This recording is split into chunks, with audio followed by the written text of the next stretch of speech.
Well, welcome back to ABC 25 Local Lifestyles, everybody. Well, this morning, we are joined right now by award-winning actress, producer, director, author, philanthropist Meagan Good, and also Dr. Ginger Gardner. And we're going to talk about the Spot Her campaign and really the importance of detecting uterine cancer. Meagan, can you kind of tell us why this issue became so important to you? Yeah, it became important to me because I had my own uterine cancer scare a few years ago, and I went in to do a routine appointment and to check in, and I found out that I had abnormal cells in my uterus, and it was terrifying because both of my grandmothers had passed away from cancer. My grandfather and my aunt had just had a mastectomy, and it was terrifying to hear that they didn't know what they were and that they could potentially develop into something cancerous. And so I'm just super thankful that I was encouraged to keep my appointments. I was encouraged to just go in for it to be a normal conversation.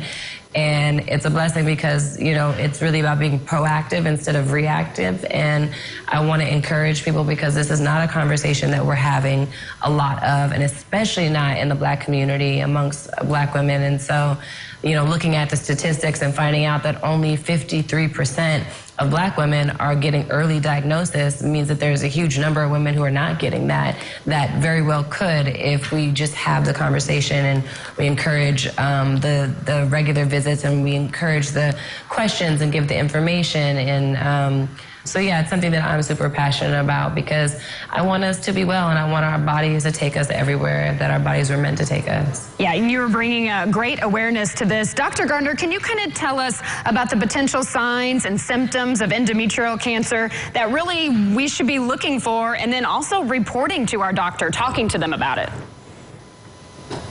Absolutely. The most common symptom of endometrial cancer is abnormal vaginal bleeding.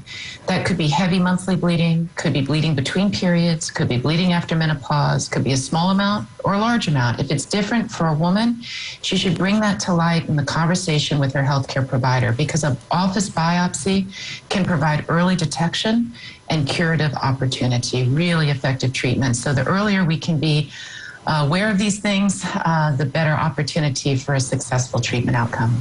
That's right. And we definitely, the earlier, the better. And we hear that with, you know, some other cancers too. So this is just another thing to be aware of. What are some of the common risk factors? We all should be doing this, but what are some of the more common risk factors that we may have?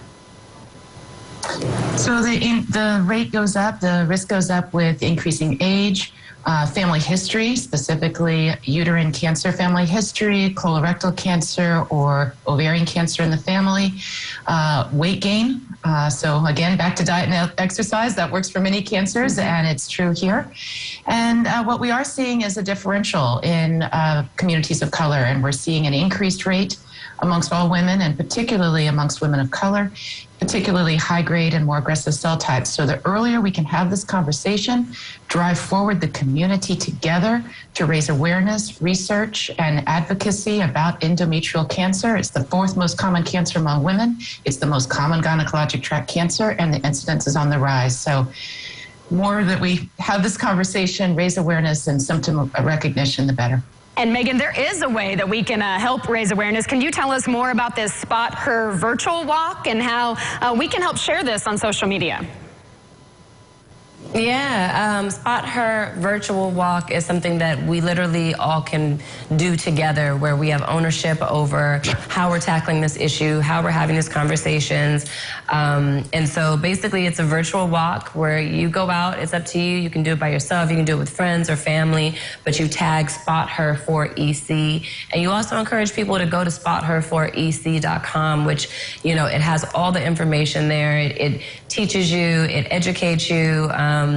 It also raises money and just awareness overall, and that's how we can get activated and have ownership over the part that we're playing to make a difference. And also for every 1 mile logged, ASI will donate $1 between Force and Share, which are cancer advocacy groups, and continue to, help the work go forward, help those who actually have endometrial cancer, help continue research, help continue just all the work across the board that really is going to be, I think, the game changer in terms of what happens and what doesn't happen. So we just want to encourage people to get activated on that level because we need you.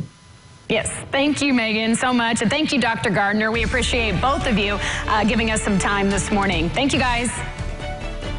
All right, thank you.